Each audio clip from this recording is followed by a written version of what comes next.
علم لنا إلا ما علمتنا إنك أنت العليم الحكيم. تفسير سورة البقرة كمانا أنا مانا يبلا سيقولنا سبحانه وآيات الكريمة أغانا يدرون غندي أتانا جل الله واجي سورة والدلائل وكرامة درون تاونيان قولوا عز وجل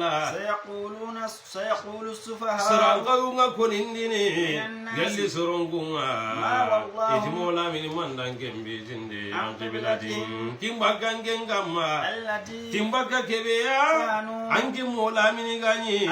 كنكما لا يستقبل في صلاة ويبعد المقدس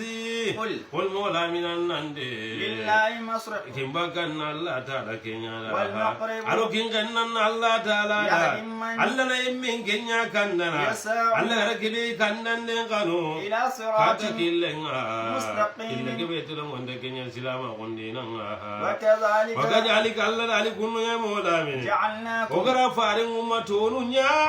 ولي كنيا دينا دون كونيا كمين سوغان دين دوني نغانغانغا ورمولا من أنكنانيا أنكنانيا سيدانيا سرون كمال قيامان قوتانا أنكنانيا فارنغا يلي قومتونغا كنياني سيدانا وما جعلنا الله دالي وما يوندي عن قبلتي يلي كمباكانا كمباكا كبيا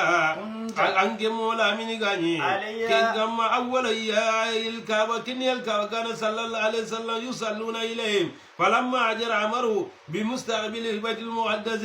قولوا عز وجل إلا لنعلم أغن ديلي مجور غونا يمين كندو من يتبع الرسول سربي غنا فارن كنكل لماتو ممن قال يمونغا ينقلب كوينغا ساغني على عقبيه يتامبي كونغا مايغا ساغي كاتي يتامبي كونغا